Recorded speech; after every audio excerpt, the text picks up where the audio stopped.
This is Get the Balance Right, a podcast for female entrepreneurs who are totally stressed out over money and managing their busy lives. I'm your host, Heather Zeitzwolf, profit advisor and money coach. I help my clients run more profitable businesses. I take the mystery and confusion out of their numbers so they can reach their financial goals. Join us for a holistic approach that supports a healthy lifestyle while obtaining financial freedom. Stop freaking out. It's time to get the balance right.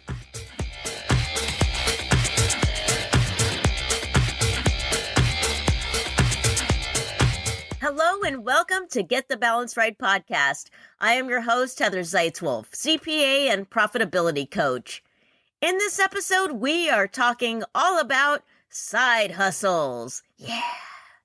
Have you ever thought about having a side hustle? What about just getting a part-time job? Perhaps your adventures in entrepreneurism is your side hustle. To discuss this topic, we are joined by the host of the Got Side Hustle podcast, Kris McPeak. I had the privilege of being on her podcast to discuss running your side hustle like a business and the financial considerations when having a side hustle. You can catch that one on Got Side Hustle, episode 144, which is available on all podcasting platforms. Here's the thing. To promote that episode, Kris invited me to do an Instagram Live. I've never done it before. It was my first one, and I must admit, I was very uncomfortable with the idea of going live, since I really had absolutely no idea how it even worked, like what buttons you push or how you start it or how you get in there. And I don't even think I've ever actually watched an Instagram Live before. So to support myself, I made a reel, which I'm new at. I'm new to Instagram Reels. I don't know if you've caught any of mine. I'm trying to become an expert in this.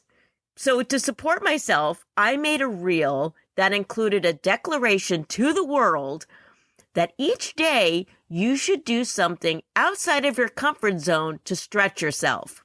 Making this video was my way to assure myself that chickening out of this Instagram Live thing was not an option. I am pleased to say that doing the Instagram Live with Kris McPeak felt liberating. It was liberating. It was. I was actually more at ease during the recording than I was recording her podcast.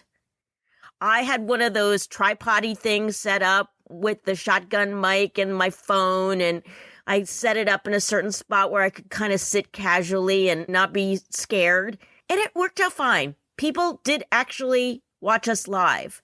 If you are interested in trying Instagram Live, but you haven't yet, my advice would be to find a friend who has a similar target, team up together and do a live. Teaming up can help you learn the ropes. You don't have to worry like, oh, what button I'm going to push or whatever. If they've done it before, then just buddy up with them.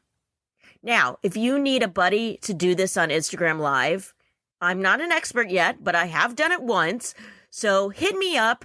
DM me on Instagram. I would love the opportunity to help you go boldly beyond your comfort zone and help push me to do it as well. You can find me on Instagram at Zeitzwolf. So it's ZEITZWOLFE, Zeitzwolf. And if you can't find me that way, you might find me by searching vegan CPA. I think you'll find me that way, but it's at Zeitzwolf. There's links in the show notes. Okay. Enough about Instagram. Let's get back to side hustles. Whether you are thinking about having a side hustle or you have one, there are some questions and considerations that you should explore before diving in too deep. Of course, as an accountant, I'm concerned about the financial and tax implications of the side hustle. But there are more things to reflect on regarding the business and the emotional impact of a side hustle. I could have written an exhaustive list, but we got to get to our guests, which is very important. So I came up with 5 things for you to consider. All right, ready? Number 1, what is the purpose of your side hustle? Really think about this. Is it to make a little extra spending cash? Are you looking to pay off debt? Are you doing it for the fun of it? Just to get out of the house and do something with other people? Are you doing this to follow your passion? Are you wanting to transition this side hustle into a new business and do this over time or do this quickly? What is your motivation? Do you need to earn money quickly? These are all things to consider. What is the purpose of your side hustle? All right, number 2, do you want to be an employee or your own boss? Perhaps you're already a business owner and you're just looking for an excuse to get out of the house and meet new people and maybe earn a few extra bucks doing that. Then working for someone else is a great option because the income can be more predictable. If you've got a set schedule, you know what you're making per hour. This can be far more predictable than having your own business. And here's the other thing. If you're working for somebody else, you don't have to get another venture off the ground. They've got an established business. You benefit from it. Or perhaps you already have a regular job and you want the luxury of making your own hours, using your talents, and reaching new goals. Maybe it's super important to you that you be your own boss. Just remember, if you decide to be your own boss, you now have a business. And guess what? You have to treat it like a business. If you drive for Uber as a contractor, you have a business. As such, you have an obligation to comply with the rules. Such as reporting the income that you get from it to the IRS and paying taxes on that. Now, depending on the type of business that you do for your side hustle and the complexity of it, you might actually require bookkeeping and legal assistance. Also, promise me, if you have a side hustle that is a business of your own, promise me that you will get a separate bank account for this business. I don't want you commingling with your personal stuff, okay? If it is a business, treat it like a business. And if you don't want all that extra responsibility, then get a job. Number 3, whether you take on a part-time job or start a true side hustle, aka be your own boss, how will your life be impacted? Will there be travel involved? Will you have enough time to spend with your family and friends? Will this bring you joy or stress? For those that are trying to pay down debt, bringing in more cash can help alleviate the stress. However, if it takes a long time to get clients, then you could elevate your stress. So just think about how taking on this part-time job or this side hustle is going to impact your life. Number 4, how much do you want to invest? Now, investing, I'm talking about both time and money. Getting a new business off the ground can often take a lot of time. Depending on your side hustle, you may have to attend networking events, research your market, have sales calls, post on social media, etc. The list goes on and on. These are all activities that take up time, but no money is generated. It could generate money in the future, but currently it's not generating any money. If you're looking to get money right away, you should consider a side hustle where the barrier of entry is low and generating new sales is high. Remember, a side hustle occurs in your spare time. Therefore, you must decide on how much of that time you want to invest. Then there's the money side. Depending on the type of business, the initial funds to get it started might be minimal, whereas others might be quite spendy, especially for a business that requires things like insurance, software, shipping, employees, professional fees, and rent. Being that it might take time to recuperate your investment, go into this endeavor with a well thought out plan and budget. And when I say budget, that's both money and time. You'll want to map this out on a calendar. Number 5, is this a business or a hobby? Ask yourself, are you trying to make a few bucks off your passion? Or is this really a business where you're looking to make a profit? Because if you're just following your passion and make a few bucks, that's great. It can feed your soul. But if it's a hobby, hobbies can cost a lot of money. Therefore, if you're not treating this business like a business, neither will the IRS. They'll consider it a hobby. Here's the thing. Just because you call yourself an artist, a professional artist might be questionable. Now, you might spend $2,500 on paint supplies and pay $7,000 on a studio, but that doesn't mean that you can deduct these costs on your tax return. Whether it is considered a hobby or a business in the eyes of the IRS is determined by facts and circumstances. Here is the IRS's generic definition of what is a business, and I'll put a link in the show notes. A trade or business is generally an activity carried on for a livelihood or in good faith to make a profit. The facts and circumstances of each case determine whether an activity is a trade or business. Some of the important facts and circumstances used to make this determination include 1. Regularity of the activities. 2. Regularity of the transactions. 3. Production of income. And 4. Ongoing efforts to further the interest of your business. It goes on to say, you do not need to make a profit to be operating a trade or business, but you need to have a profit motive. The above list is not all-inclusive in the determination of whether an activity is trade or business. And for more information about making this determination, see the IRS's page called 5 Things to Remember About Hobby Income and Expenses and How Do You Distinguish Between a Business and a Hobby. All right, my friends, I would say that the key word in all of that definition is profit. Are you in it to make a profit?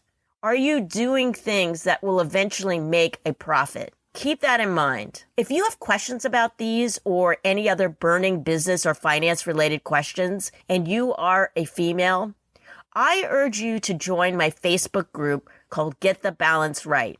So if any of that stuff I just mentioned, you're like, oh my God, what? Do I have a business? Do I have a hobby? I have no idea. Please join the Facebook group, Get the Balance Right. I would love for you to join the community, and you can post these questions and I will answer them.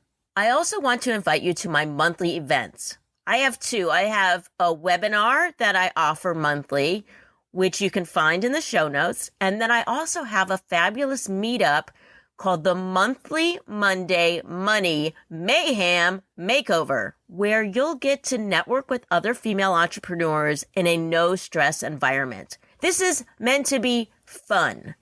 And the meetup includes money advice, masterminds, and makeup tips. You can learn more by going to getthebalancerightpodcast.com/M5. That's getthebalancerightpodcast.com/M5. You can also find it on Eventbrite.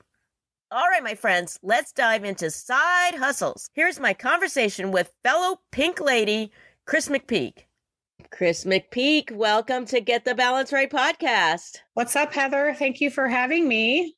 I am so excited to talk to you. I know, I am too. I feel like it's a long time coming because we share the same flair for exotic hair. And that was a rhyme and I didn't even mean it. Yes, obviously you can't see us. We both have pink in our hair. We are the sisterhood of pink. Rock on pink. I think it's from those early days of me playing with Barbie that has instilled pink into my system. Yeah. You know what? I don't know what happened to me in like the late 1990s. I just suddenly decided that pink was my favorite color and it stuck. The rest is history, as they say.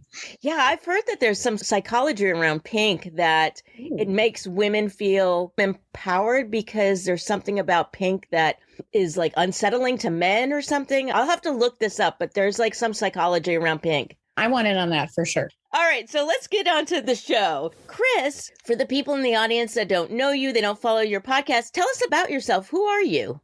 Sure. I am Kris McPeak. I am a 25-year veteran of higher education. I've basically worked at colleges and universities my entire adult life. about 6 years ago now, my husband decided he wanted to start a United States Masters swim team. He had been a swimmer his whole youth life and was just now getting back into it and wanted to make it a family affair. So he says, okay, let's start this team. We'll make it a nonprofit. I said, that sounds great. And we did that for about a year. Then for some reason, I got a calling like, you know what, running this business is really fun, but I want something that's my own and still is part of the Silver Peak brand. I started what I thought was going to be a career coaching business because I had found a lot of comfort in having changed from a college housing person for 20 years into getting a gig for which I had zero practical experience. I'm in fundraising now and I'd never been a fundraiser before, but I still got this job and I've been in this job now for a little over 8 years.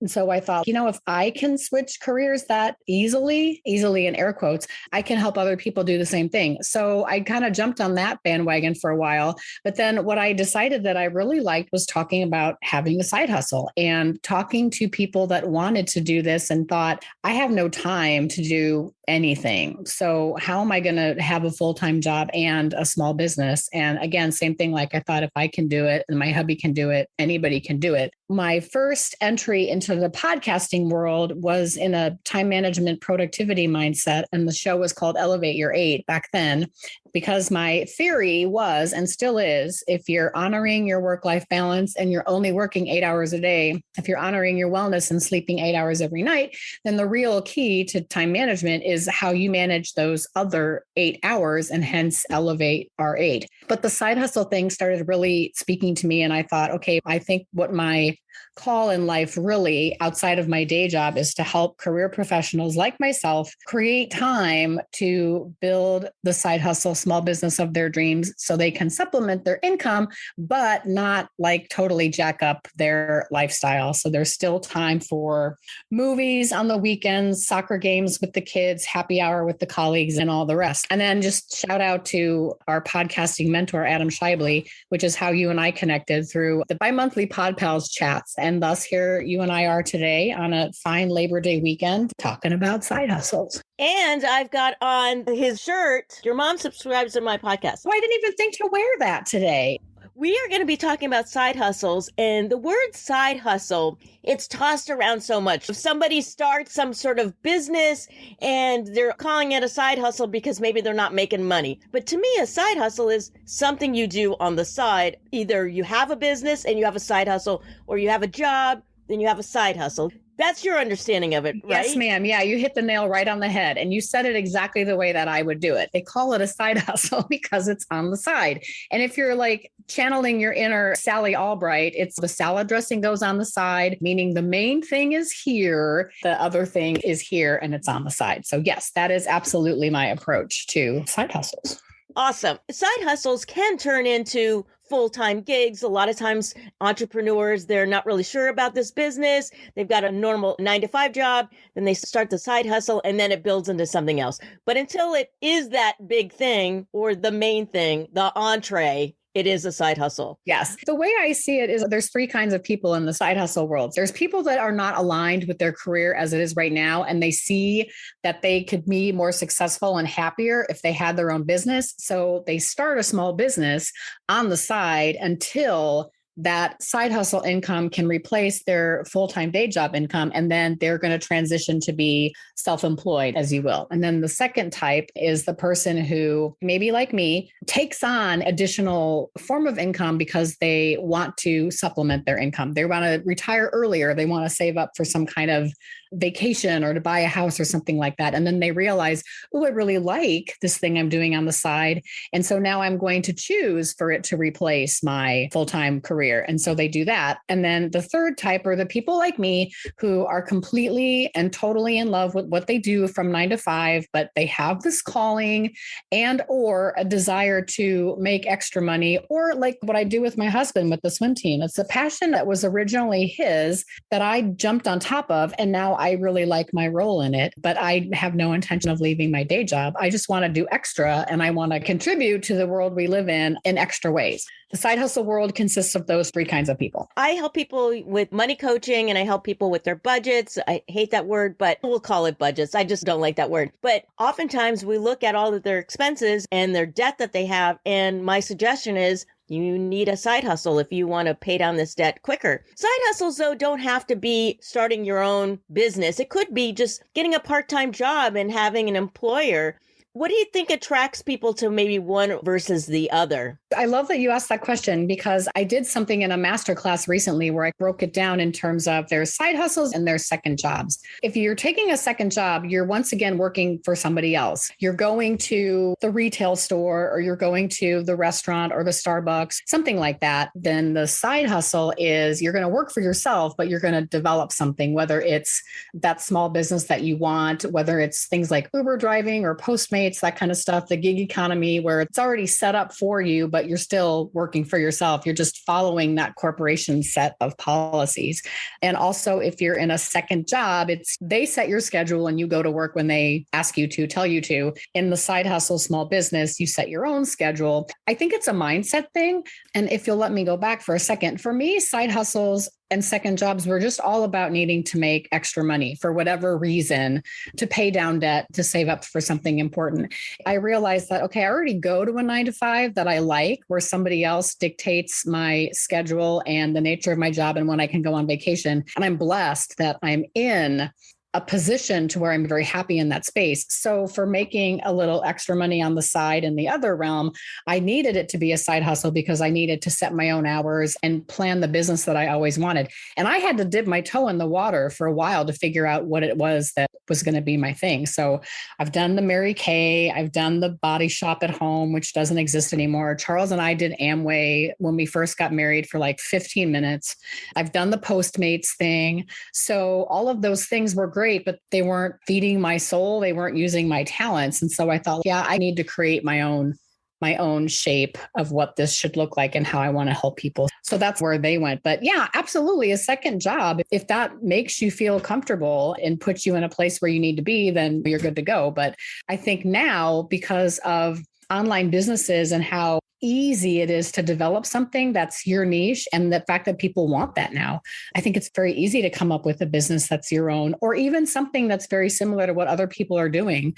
Certainly, you're not the only CPA who's trying to help people with their finances, but you do it in a unique way that suits your personality and your talents and your hair color. So that, I think, is the combination that makes things different. And so why I can say emphatically, like, I have a side hustle, I don't have a second job, and I have a side hustle that feeds my soul and utilizes my talents. Totally. You were talking about like Uber drivers and Postmates. When people think of side hustles, they often think of those kind of things. Yep. But side hustles, you've alluded to this, it can be all kinds of things. What are some side hustles that you see out there over and over again, or maybe might be the low-hanging fruit if you wanted to get into side hustling? I'm so glad that you asked that question because I think there's 4 kinds of side hustles. And again, it's an effort and investment type of thing. The low-hanging fruit, exactly. If you want to call it the gig economy, you can call it that. All of those delivery, driving, all of those TaskRabbit, those things where you're going to fill out an application in a service corporation that already exists, become an independent contractor and do that thing. So if it's Uber, you're driving people from point A to point B. If it's Postmates, you're going to the restaurant and getting the person their food and dropping it off. So those types of things. And then I think the second level of side hustles is, I guess, what you would call affiliate marketing, but I also lump things like Mary Kay, and I know Body Shop doesn't exist anymore. There's so many of them, I can't think of what they are, but that level where someone is going to get you into it and you become under their line and you want to recruit other people to get in. You're making products available to people that want to buy them.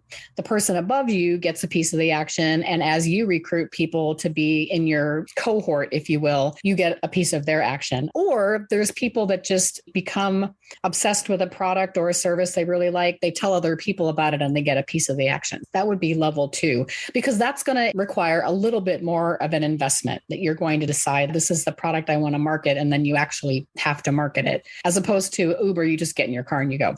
Then on the third tier is what I would call a content or product creator. So you're creating something, whether that's an Etsy store where you sell printables, or you happen to be an exceptional knitter or a seamstress. Like when COVID hit, anybody that could sew is making a killing on Etsy because they were making all these face masks because people suddenly wanted face masks and they didn't want to just look like George Clooney from ER, like walking down the hall in his mask. They wanted to have Hannibal Lecter's face on it, or they wanted little fishies or polka dots or whatever. So having an Etsy store, things like online courses, like I really know a lot about income taxes. So I'm going to create a course on how to file your income taxes in less than 10 days or something like that. So now you've got your creators on that level. And then the top level to me of side hustles are service providers. So whether you're a money coach, a side hustle coach, a podcast coach, a personal trainer, a yoga instructor, this is the highest level of investment because you're learning a trade, if you will, or marketing something in a different way that you already know how to do. So there's skill level involved, and there's a higher level of having to get your message out there because now when you're a service provider, you need clients, and that's how you're going to make your money. That's the side hustle pyramid. And I think there's probably aspects of those different levels that I couldn't even begin to touch on because there's probably a million of all of it. But that's exciting too, because if you feel like,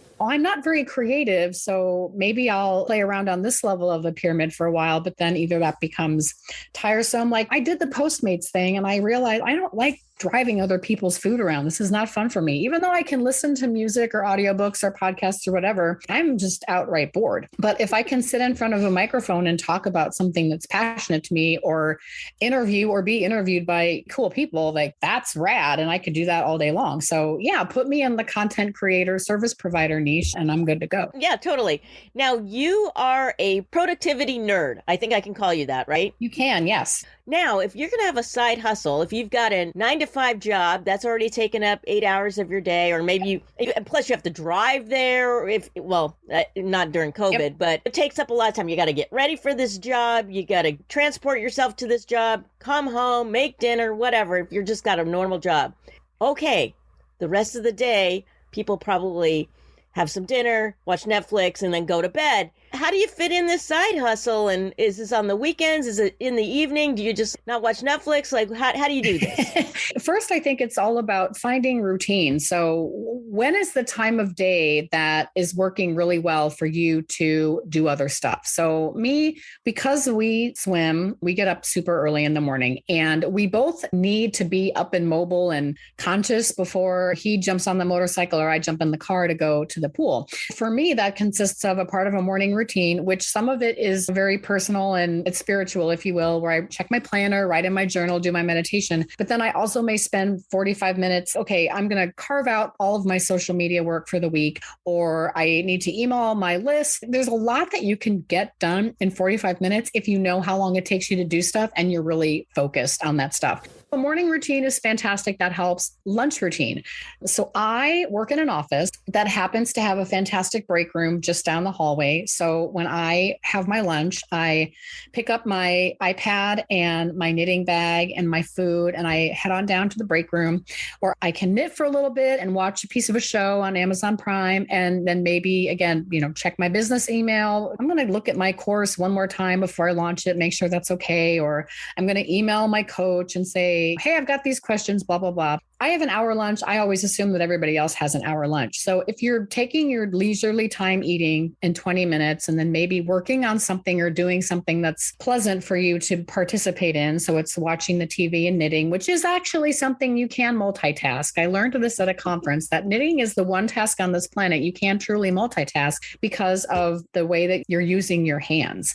And that part of your brain that knitting connects with would allow you to knit and watch TV at the same time and not be confused. That's why I'm very glad that I happen to land in enjoying knitting. And then that other 20 minutes is something where I can do something business related. I can call my husband and I can check in. What do you need from me related to the pool or the team? And how can I help with that today? So now you've got your lunch routine. And then evening routine is what I would guess most people are probably doing if they have a side hustle or a small business is they're coming home, they're having their dinner, they're kicking it with their kids or their spouse, significant other, whatever that is. And then I'm going to hang for an hour before I go to bed, or 2 hours hours or however long it takes. Not everybody gets up at 4 a.m. I know that, but some people get up at 6 so they can go to bed at 10 or whatever works for them. And then you figure in the weekends on top of that. I do very set tasks at set times. Sunday mornings from 9 to 11, unless we're at a swim meet, is when I'm always doing social media for the swim team. Wednesday nights from 6 to 7 is when I'm doing all of the finance related to the swim team.